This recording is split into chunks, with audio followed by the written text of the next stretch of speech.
Everyday Samurai, Episode 56.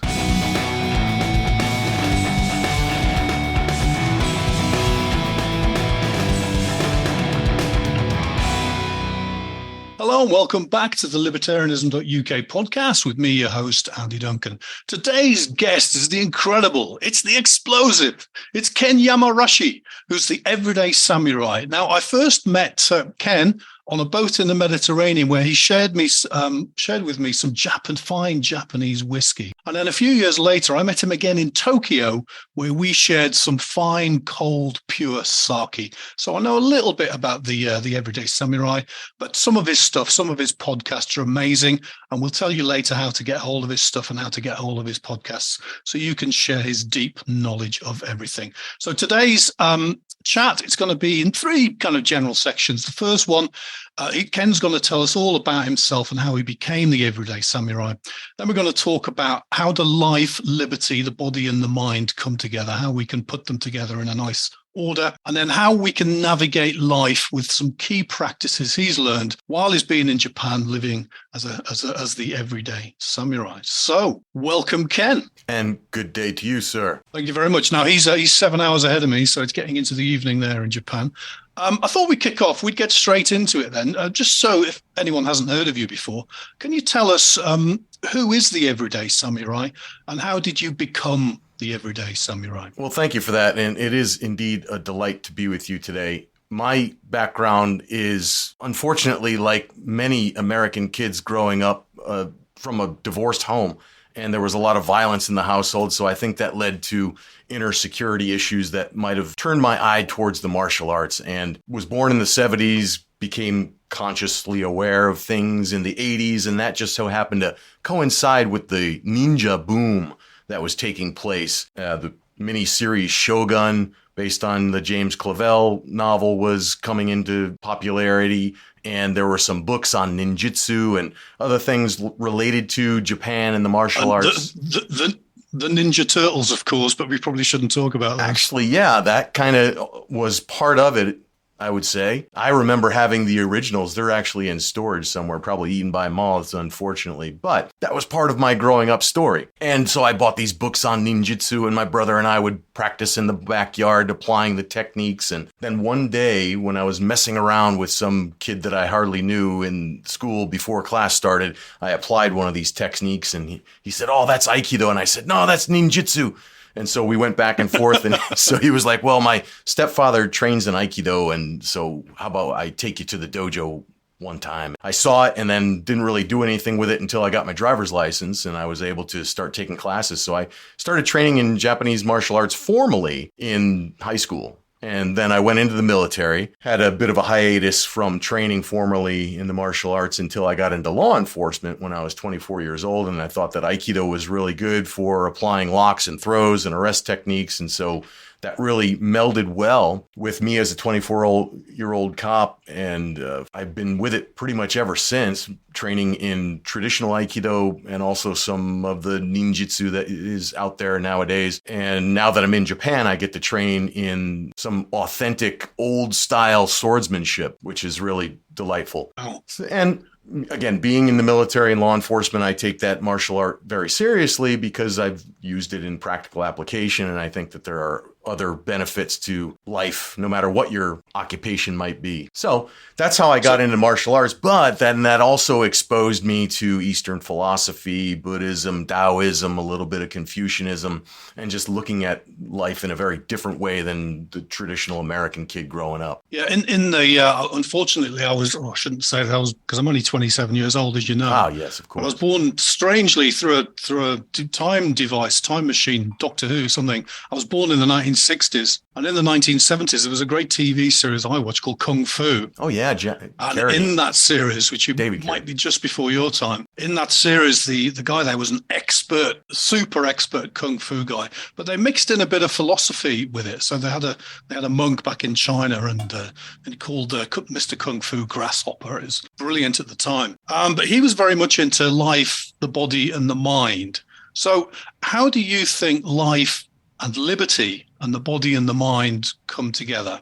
What's your overall philosophy? We only experience life through the body and mind, and everything that we know about human existence comes to us by way of using the body and the mind. And I like to always say body-mind system as one thing, because there is a tendency to try and divide the body and the mind. Not necessarily so. I think that feeling the sensation of your present moment, being in the power of now, as the popular book describing, is one of those faculties that everyone should develop and take into their daily lives, because that's where the freedom is. Some of the listeners might be familiar with Viktor Frankl's books, Man's Search for Meaning, that he described his life in a concentration camp. And this really got picked up in all the success and self-help type books, that Viktor Frankl's formula is that in between the stimulus and your response is the choice point. And if you are fully present in the here and now, no matter what the stimulus might be, having the awareness, and again, that awareness is only going to come by way of the body-mind system, that is the choice point,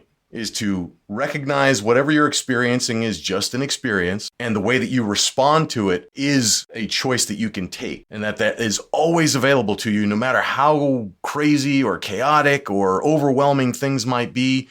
If you practice, and we could talk about this a little bit later, but I believe that it takes deliberate practice to get to a place where you have the faculty to recognize those choice points. And that's where freedom comes, because life is a series of choices. And if you increase your deliberate selection of choices, then you are starting to vector your life in a more, I guess we could say, purposeful or skillful way, at least. But it all comes down to awareness, and the awareness can only come by way of the body-mind system. Right. Which comes first to you then? Is it the is it the mind first? Is it the body first? Or are they more together as one in a kind of yin-yang? So if I had to choose one, gun to the head, you have these four options. Which one do you select? It'll certainly be the mind. But the body-mind is really one thing. And when we try to divide them, that's where all sorts of distortions start to creep in. But it's all comes down to consciousness. And so we can encapsulate in the word mind. But consciousness transcends the mind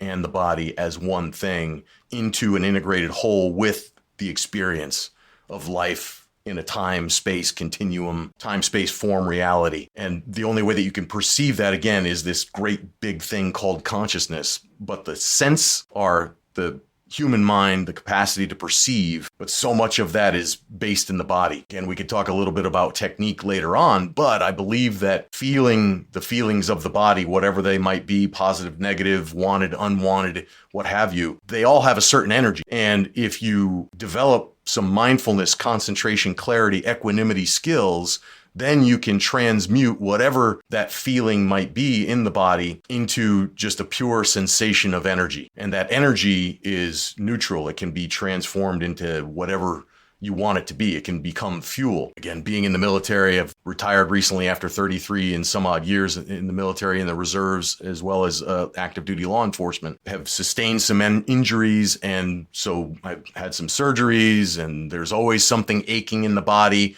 I used to work with explosives, so there's always some ringing in the ear, tinnitus. So there's always something going on in the body.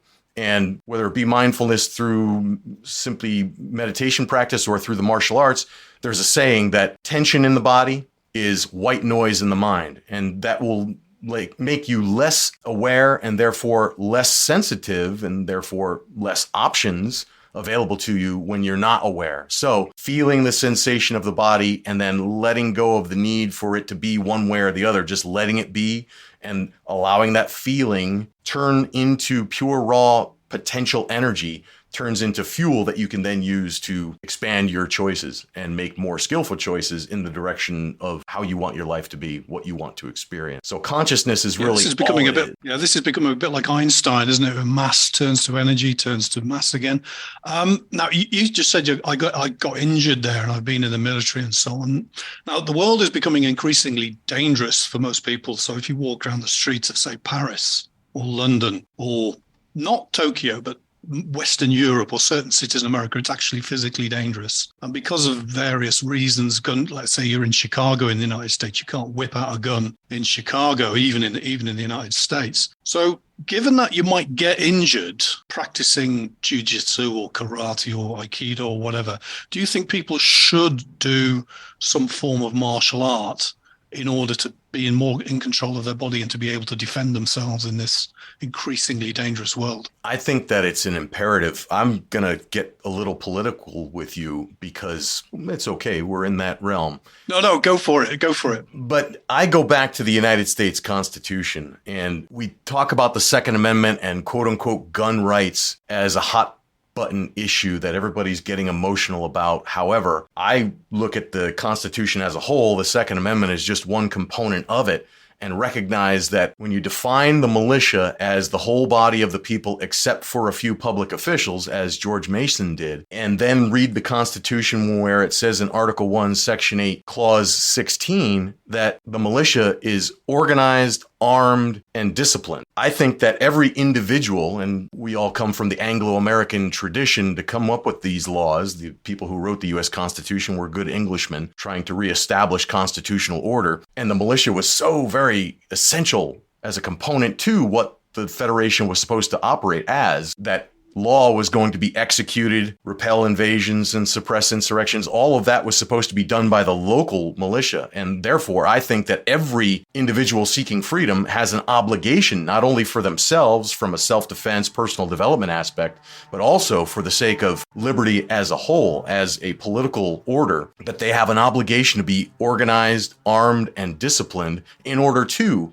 execute the laws, repel invasions, and suppress insurrections without relying upon politicians, bureaucrats, and the rest of the political caste, because that's how law gets perverted. So, yes, you should train in a martial art. Particularly coming from a samurai background, what defines samurai martial arts is the presence of edged weapons. So I think that if you're dealing with unarmed martial arts, those are sports. But the whole concept of it being martial means that it involves breaking things and killing people. And smart people use tools. So always having a tool of some kind, whether it be an edged weapon or in today's day and age, it would be a firearm. If you don't even have that, get a tactical pen. If you don't have that, get a flashlight. These things can be worked into your daily routine. And I believe that in order to have a free society, you must have an armed population. And that's what keeps an armed equilibrium between public officials and quote unquote regular citizens. I remember you hitting me with a flashlight once because you're just carrying this little tiny thing and it looks totally innocuous, and you flashed at me. I don't know how many looks it was, but I was put out for about 30 seconds just by you just clicking that on for a second, which was amazing. It's really... Yeah. I just wanted to relay another story. I remember when I was living in Germany, I was walking on the Königstrasse in Stuttgart, Germany with my girlfriend late one Saturday night. Some drunk teenagers were walking towards us, and I could tell that they were getting a little froggy. So even though I had my girlfriend move from one side to the other so that I would be closer to the quote unquote tangos, and I just flashed them as they started vectoring towards me. I flashed one of them in the face, and that was enough to give them a little bit of a run through the OODA loop, observe, orient, decide, and act. And it made him change his decision cycle. So he no longer wanted to show off in front of his friends and just walk the other direction. And I could name a couple of other times where just a flashlight enough is sufficient to change the altercation and avoid the conflict. So yeah, it works. Yeah. Speaking of swords and guns as well, I don't know if you've seen John Wick 4, but he spends a considerable amount of time in Tokyo in Japan using both, which is quite good. Now, most people aren't going to be able to use guns and swords. Where I am, I could use my hands to defend myself, but that would be it. Police would look upon me very badly if I got out a firearm. So which do you think of the Japanese-based martial arts people should take up? I'm speaking about somebody who's a complete beginner and they just want to be able to defend themselves with their hands. Which is the easiest, which is the best, which gets the quickest ramp of learning, do you think? I think the ninjutsu folks, say what you will, they have a lot of different what are known as ninja kumpoops, a lot of kind of kooky people in that, but there's kooky people in everything. So you got to kind of do some due diligence before selecting a school. The Bujinkan system and anything coming out of that system or organization of dojos tend to incorporate weapons into all that they do, and they use a variety of different weapons. They're very improvisational, so they'll do whatever works. They're not beholden to any one particular thing. Yeah. I think if you're really interested in getting safe in a day, very practical oriented trainer named Tony Blauer in the US. And I think he's got some affiliates in the UK and a couple other places around the world, actually, that just, no costumes, no uniforms. You train in regular sports gear and they strip away everything that might be an Asian aesthetic or any type of pageantry and go straight for what's going to save you. And I think you should look into something like that and just get away from the art aspect of it and just go for what works, a combative system or a self-defense system that's really focused on the practical techniques. And I think that's a really great way to just get the reassurance. Then if you want to continue, and Tony Blauer will tell you that his system is really the bridge to your more complex techniques that you might develop over time. But he's teaching how to respond to a flinch, something that's going to overwhelm your system and you naturally put your hands up and then, okay, how are you going to work with that? And you could then move into something more complex and elaborate. Aikido is great. That's my art. It's actually my life. If you want something that's going to get you the skills necessary to feel a lot safer than you are right now in a hurried fashion, then I would suggest something like Tony Blauer's spear system and then move into Aikido or Bujinkan Ninjutsu or something along those lines. Yeah, two that are very popular. I've tried both. I'll just ask your opinion rather than give you mine. But Brazilian Jiu-Jitsu and Krav Maga seem to be the very popular two kinds of martial arts. What are your thoughts on both of those? So if you tell us first about Brazilian Jiu-Jitsu. I'm glad that you identified it as Brazilian, and I'm kind of a snob, obviously, living in Japan and being so immersed in Japanese culture that recognize that what is being practiced as Brazilian Jiu-Jitsu is uniquely Brazilian, and there's nothing wrong with that. It's very focused on the ground, and there are people that say all stand-up fights go to the ground. In my experience in law enforcement, that's not the case. And it is very sport-oriented. From my perspective as an armed professional, it's very cut and dry. If somebody takes me to the ground, I'm going to kill whoever that is in order to get back to my feet. Ooh. And you have to be very decided about that, because that type of luxury of rolling around on the ground is something that maybe teenagers or sport fighters can enjoy because they have the luxury of not knowing who else is going to get involved, if weapons are going to be introduced, how much time is available, and all the other variables that cannot be known in advance or controlled in an actual combat environment. So I think that understanding what's going on in Brazilian Jiu-Jitsu is smart. I had to take portions of that in my military and law enforcement careers, but I wouldn't focus on it. If you're really interested in real quote-unquote self-defense in a life and death situation, you don't want to practice going to the ground. You want to practice getting up from the ground with whatever level of force and whatever tools are available to you, necessary and sufficient to get safe. Now, Krav Maga was developed by, I think, the Israeli Defense Force to be just what works.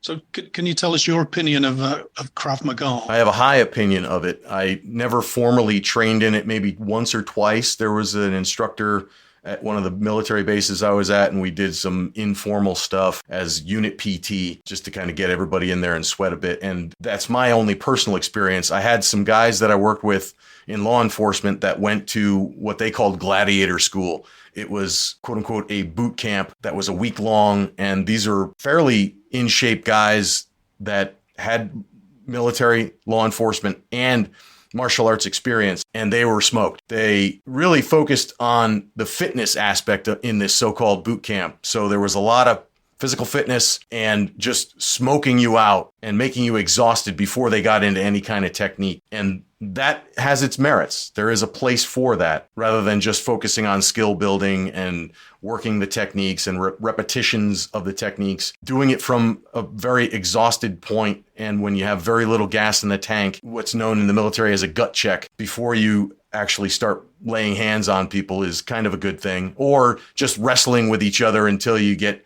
so exhausted that you've got nothing left, or at least you think you have nothing left. And then now you need to perform. And that, again, it's got its merits. I do like the fact that Krav Maga was something that the Israelis put together for their military and law enforcement folks in a hurry, and they did it by surveying as much of the known martial arts world at the time. I believe one of the founders of it was big into judo, again, which is the sport aspect of things. And there's problems with that from a practical standpoint. But I do have respect for them because, again, they do draw from many different traditions and they focus on what's effective. So that is something. The only issue with that, the Krav Maga world has splintered so that there are quality control issues because there's no central authority. Same thing in Aikido. There's a lot of Aikido out there that's crap. I would not recommend people train in, unfortunately. To use the technical term. Yeah, I'm not beholden to my art, so to speak. I'm very beholden to my teacher because he's so effective, authentic, and practical, and that makes sense to me as a law enforcement military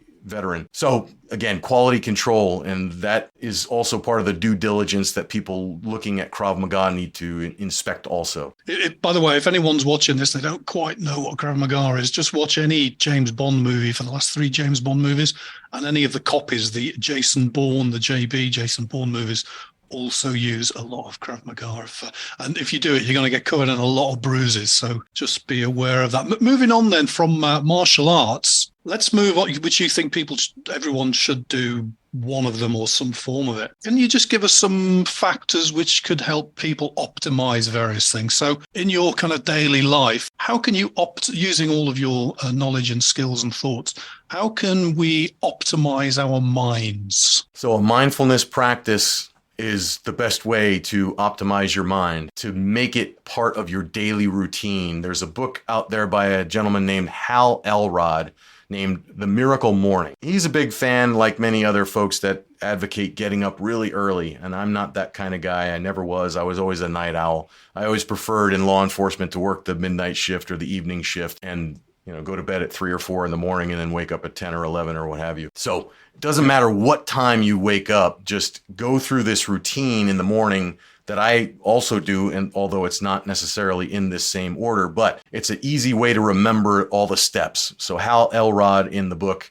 The Miracle Morning, talks about his morning savers, SAVERS. So silence, which is meditation, affirmation, positive statements about what types of experiences you want to have, visualization of the actions that you want to see unfold, some form of physical exercise, reading something inspirational, and then scribing or writing something about what you want. So you could write your affirmations or things along those lines. Yeah. Now, I don't do it in that necessary order. I do the exercise first. I do something to get the blood flowing, to clear out the lungs of any sediment that might have settled from the process of sleep. And I just want to wake up by doing some deep breathing. That's my form of exercise in the morning, is to do some qigong, or what's in Japanese known as kiko, or energy work, where you're doing deep breathing, some easy movements, and you're visualizing energy moving into your body, pushing out whatever stagnant energy might have accumulated there, and just getting the blood flowing and exciting the body for the day. So I do my exercise first, and then I'll do some other things. I recently noticed that my eyesight is getting really degraded over time, so I do some eye exercises now that seem to help. Then I go into some positive inspirational reading. I write down my affirmations and then I recite them out loud. And then I do a formal meditation practice. So, this sounds a lot, actually. I don't know if you know Professor Andrew Huberman, but a lot of what he says ties in exactly with what you've just said. Only he gives a different name. So he'll call the writing down stuff journaling and so on, and getting into the light and various other things. But we're here to talk to you rather than Professor Andrew Huberman. So you mentioned exercise there.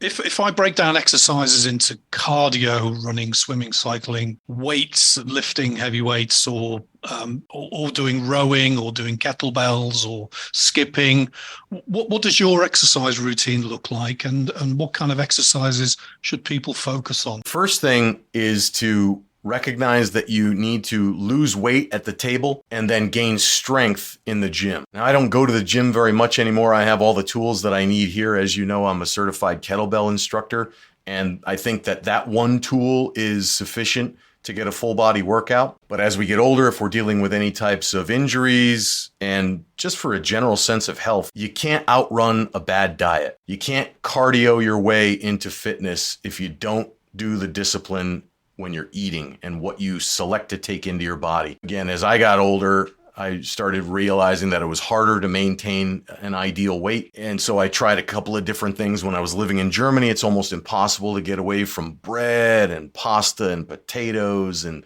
all those things. So I tried the warrior diet, which is intermittent fasting. And that worked well for the most part. I said to myself, if I can't avoid all these things, all these carbs, then I'll just have them once a day. That's good if you've got the discipline. It takes a lot of work to get to that place, to wean yourself off of eating 3 times a day like most people do, or snacking in between. And it's easy to fall off that wagon. Oh, I'll just have a couple of whatever to hold me over, nuts or what have you. That seemed to be okay, but I tended to cheat a bit too much.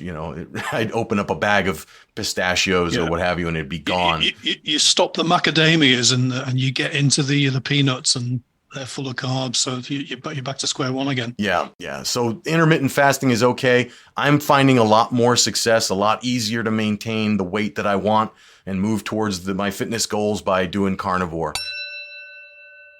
All right, let's take a break so I can share a new tool I've added to my daily routine with you. I'm ditching the disposable cartridge razors. I've had enough of those multi-blade monstrosities. It was long past time to find something more in line with my principles and training in samurai-related martial arts. A razor emulating the beauty and function of the single-edged katana, wakizashi, tanto, or kaiken. Even when the samurai trained with or carried 2 swords, most of them used 1 blade at a time in combat. Miyamoto Musashi was famous for using the long and short sword simultaneously, but he was a rare exception, and he wrote in the Gorin no Sho that anything done in contravention of training cannot be considered the true way. So, now I'm focusing on the single blade technique to elevate my grooming standard, and you can too with 1 blade shave. That's right, 1 blade shave. No more messing with these extra blades that do nothing but scrape away extra skin from your face. 1 blade shave.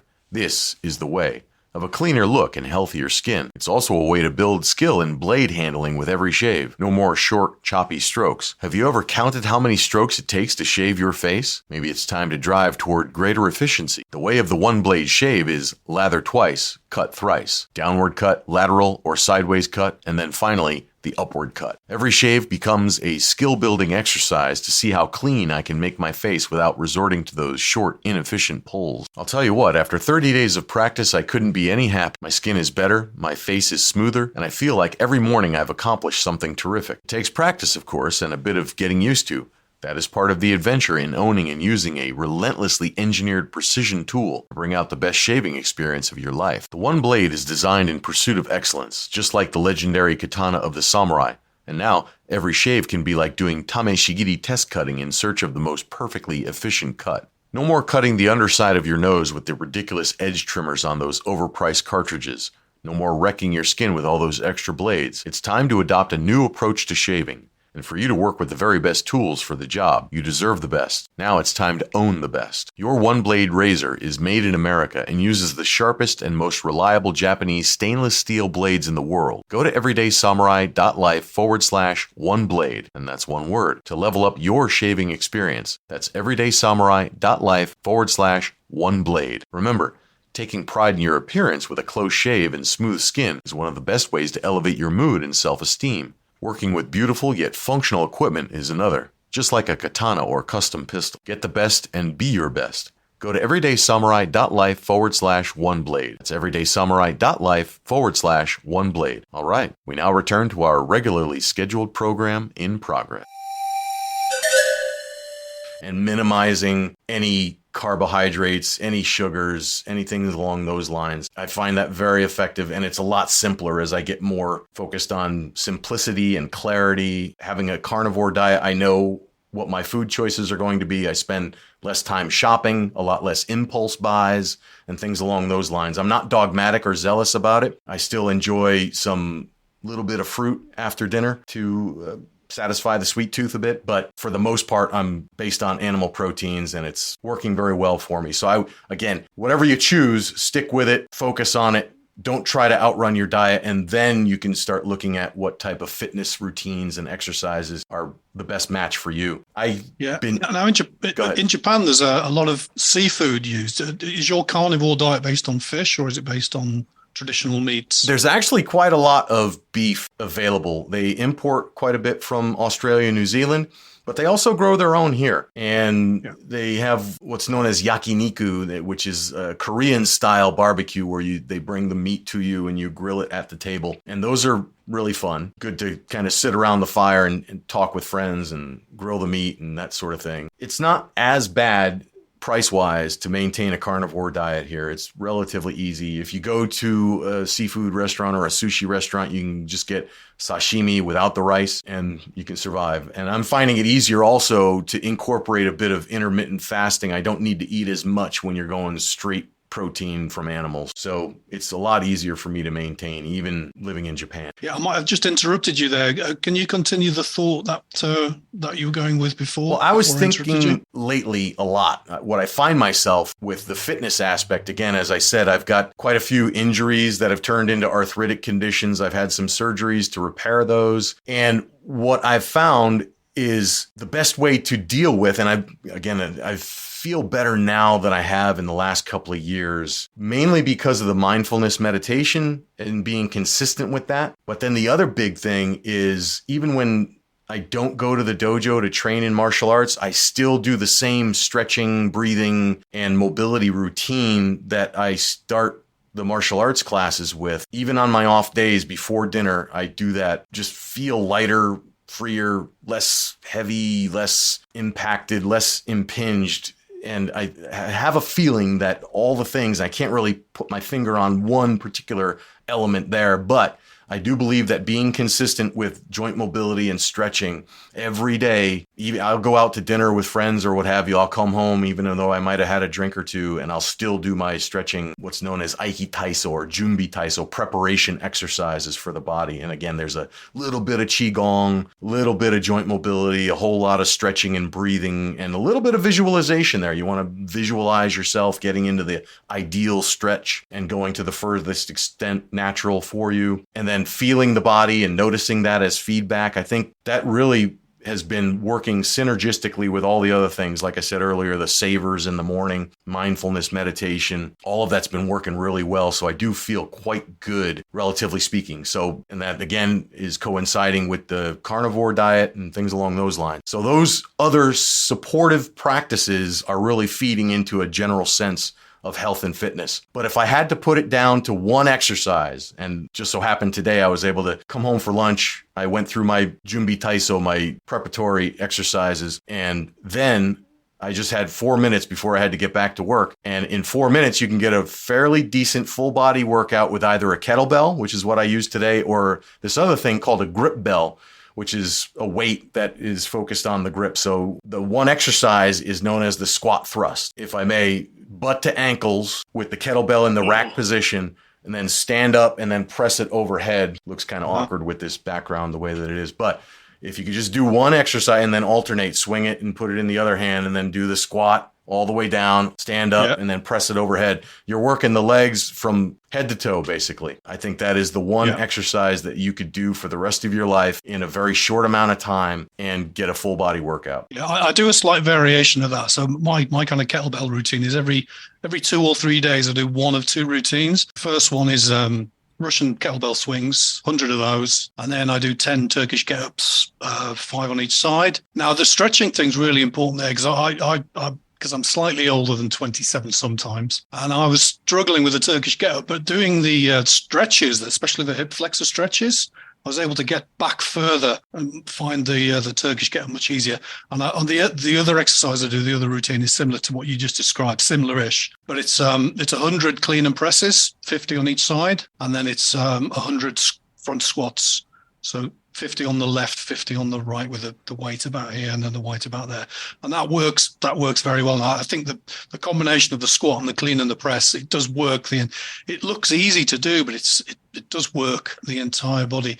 Now, besides exercise and stretching, is there anything else we can do to help the body? To help improve the body, to optimize the body? Going to answer your question in a bit of a roundabout way by going back to what we were just talking about. And I hear you talking about repetitions of an exercise and things along those lines. I have adopted for my fitness modality training based on times, and it's very related to how we train in Aikido or how the Japanese martial arts are focused. You really focus on proper technique in the dojo. So your teacher will demonstrate a technique and then turn it over to the students to practice with each other until he claps his hands or he or she claps their hands or says yame, time to stop and move on. And in between that interval, turning it over to you to work on and the stop to move on to the next piece, your job is to simply focus on doing the technique as correctly and precisely as possible. And I do the same thing with fitness. So I don't count repetitions anymore. I don't care about repetitions. I don't care about satisfying a number. I'm caring more and more about doing correct technique, and that really allows me to protect the joints, because when it comes to kettlebell lifting or any other for that matter, I'm more focused on the correct technique and then using that time available to also practice mindfulness. So I get more results that way. I focus on the breathing, creating the right skeletal structure to support and maneuver the weight skillfully in a manageable way. And that relates back to martial arts as well. So my fitness, again, is not based on accomplishing a certain amount of repetitions. And I think that is something that people can think about, at least for their own program. Yeah, that's different from kind of what you might call the American approach, isn't it? Which is all about number of reps and so on. What do you think then of supplementation or versus just eating a good diet? And also as well, just to wrap up the kind of body area, a lot of people are getting into cold stuff, so getting into ice baths or getting into saunas. Are they useful, or is that just up to the individual? So again, the Japanese have figured it out long ago. I incorporate what's known as a misogi minute into the end of my shower every day. I learned about this through what's known as takigyo. The Japanese, again, going back to the 600s, have had this tradition called Shugendo, which is challenging yourself by going out into these austere environments. And there's actual organizations, and the politics have changed things over time. They were forced into aligning with established temples and formalized religion at one point because the government made them. But this was just groups of people that were spiritual seekers that would go on long hikes and chant over and over their affirmations or the Buddhist sutras and things along those lines. They would climb mountains. They would hold each other with ropes and allow one to dangle over and kind of face death and let them realize the true beauty of life through these challenges. And one of those challenges, again, is takigyo. A taki means a waterfall.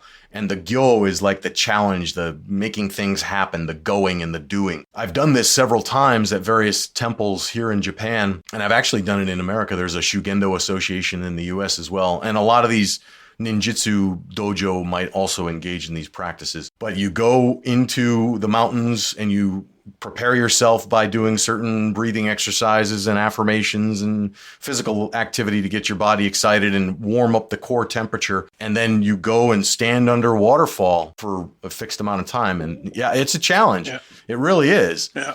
Because your body's going to do things that you weren't expecting it to do. And so that's another opportunity to practice mindfulness, because you thought your body was going to be okay, and then it starts shivering spontaneously and uncontrollably, and you can't do the chant because you're shivering and your voice quivers and all these things. And you really get to look at your humanity in a challenging environment, and you've got to be okay with that. And I find that the first time I was a mess. You have to be okay with the disaster in order to become a master.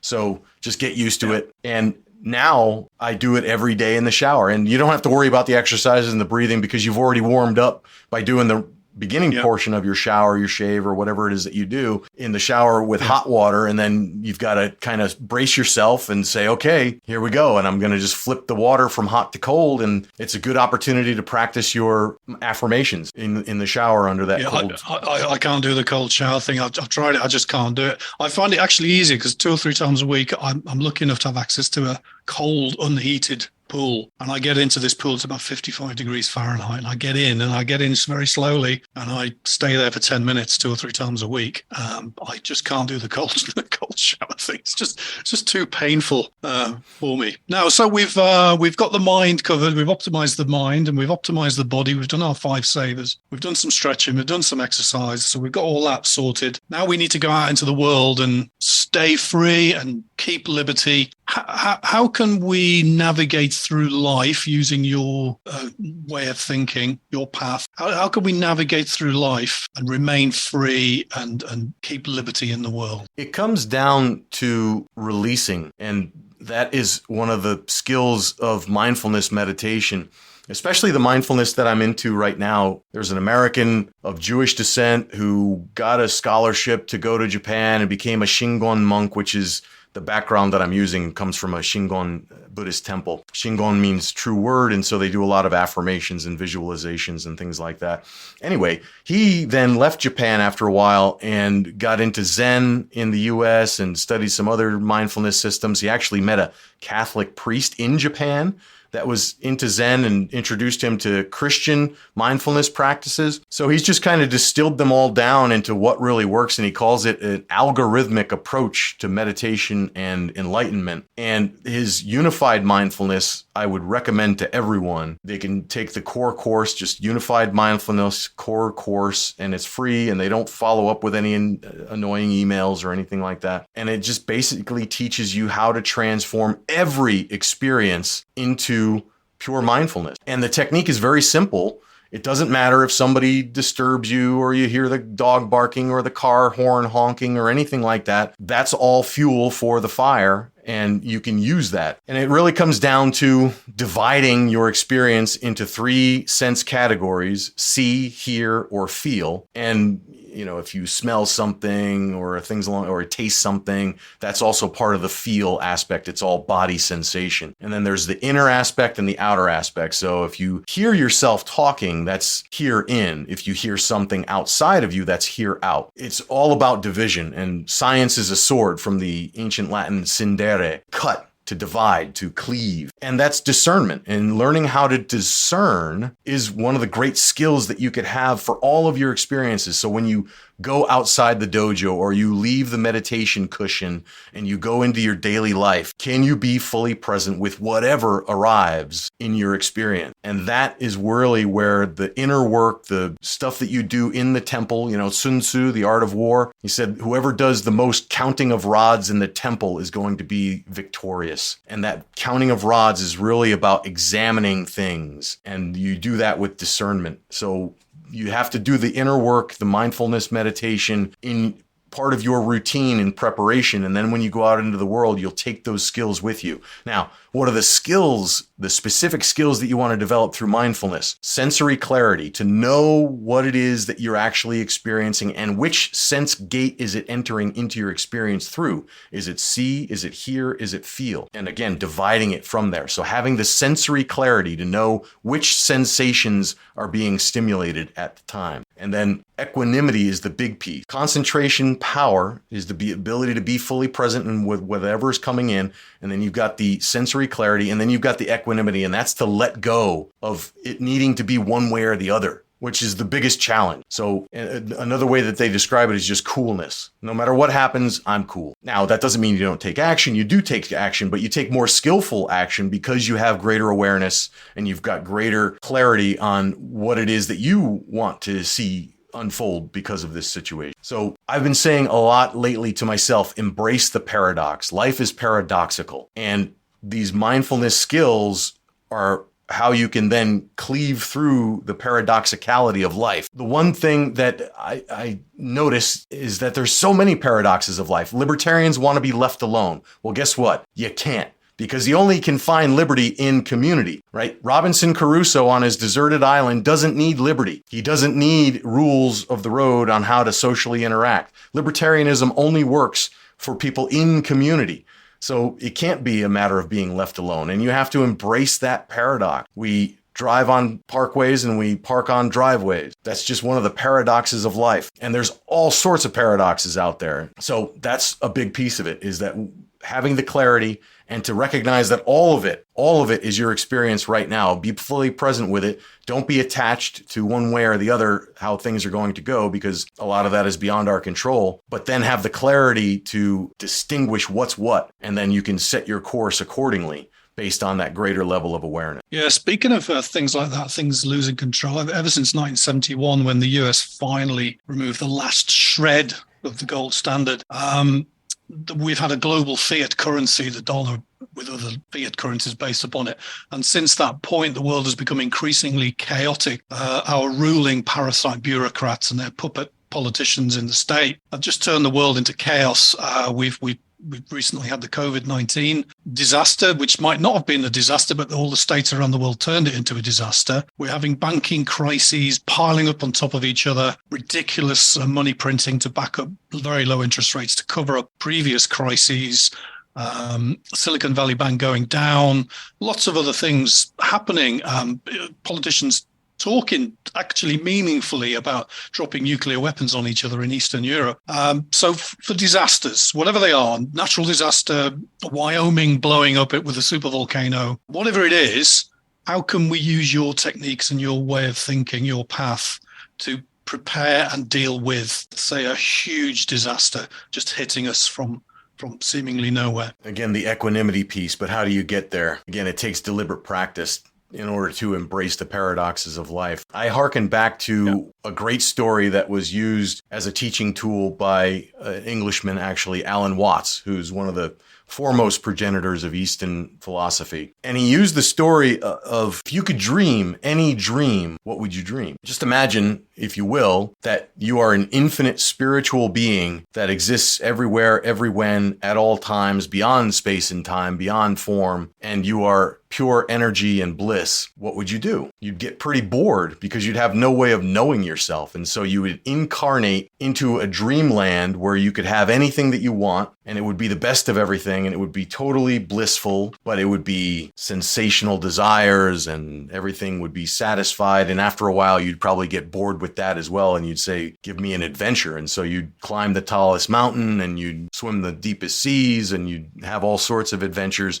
But you'd say, even this is getting kind of boring. Give me a surprise. Tell me something I don't know. Show me something I don't know. And so you'd start to incorporate forgetting the truth of who you really are into your experience, and you'd wake up and not know what to do or where to go or what was happening. And then you would increase the intensity over time. With each iteration, you'd want more surprise, more not knowing, more uncertainty, more fear, because that's where the real adventures of life come from, is not knowing what's going to happen. And so you see humanity going into these even greater periods of uncertainty, and it seems to cycle, doesn't it? And granted, there's no fixed cycles in the timing of things. We don't know when it's going to happen. We don't know when the bubble's going to burst.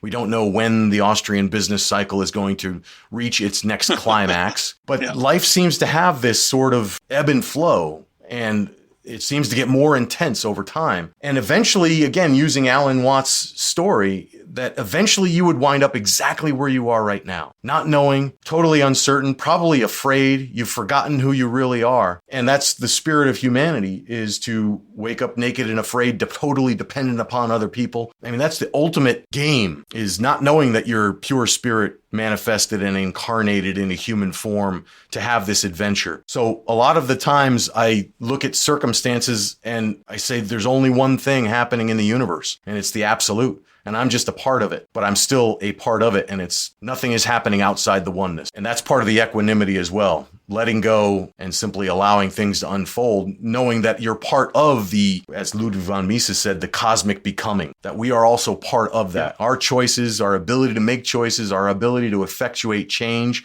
depends upon the concatenation of events unfolding in the universe. So time is always passing, but at the back of all of that, we're just making choices in an uncertain future. And that's also part of this human game. Yep, that's fabulous stuff. That's brilliant. I mean, I could talk about this kind of stuff for hours, about how these Mises islands of socialist chaos are growing, and hopefully they'll pop and we'll get back to something better. Yeah, isn't it also Bitcoin and other things can help? Yep. Isn't it also part of that paradox that we seem to have this technological arms race where Bitcoin fixes this? If we can get away from these fiat monies and we get into what the Rees-Mogg and Davidson described in The Sovereign Individual, that it's going to fundamentally alter the return on violence. And so states are going to have no choice. If your assets are cryptographically impervious, that states are going to have to shrink and become almost like a market provider and vie for market share, winning customers in a competitive environment. That's the ideal that we're striving towards. And cryptography, microprocessing, 3D printing, all these technologies that are coming online are like a double-edged sword, because right now they could be part of the surveillance state and putting in a panopticon and central bank digital currencies that are going to force us to take the chip or associate it with our smartphone, and we won't be able to buy the things that we want unless it's rationed to us. Those things are coming online. But at the same time, if the money changes to something cryptographic that can't be seized, then that's going to force a change in the way governance unfold. And we're on the cusp. We're on the leading edge of that creative endeavor, Yeah. the cosmic becoming. Yeah, let's just hope they don't all nuke us before that happens. I mean, I liked in Germany about 250 years ago, there were hundreds of Germanys. If you were in a city and they put the taxes up from 4% to 5%, you just left the city and went to the next city down the River Rhine, which had taxes at 4% or 3%. And so the city you had been in had to lower its taxes again. And it was only when the horrible state of France under Napoleon basically compelled the Germans to unify. Now we have a unitary Germany, and it's much, much harder to escape. And we got all the horrible problems that a unified Germany created. So let us hope that Bitcoin or something will come along and make these states behave better towards us, and not like chaos merchants that they've turned into over the last 50 years since 1971. Now, I think I've asked you everything I wanted to ask you. You've been very generous with your time. But is there anything else that you would like to tell our viewers to complete the picture?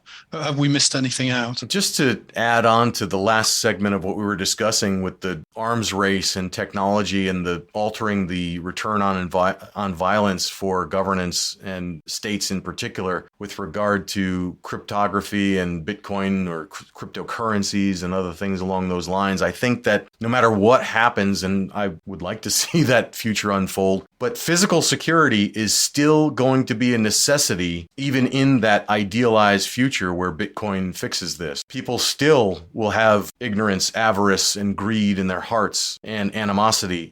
So the need to train in an armed martial art is going to still be and remain a necessity for you individually, but also socially. And no matter how much we get away from the old ways, I still believe that a militia is necessary to the security of a free state. And that's the real emphasis that I would like to place on things, and to emphasize to people that you training in a martial art for your own purposes is not only self-defense, but also communal defense and the maintenance of constitutional order, meaning keeping governments in their place. We're a very long way off from that ideal, but I've written about that a bit. I'm writing on a Substack called The End of Gun Control that talks a lot about this philosophy.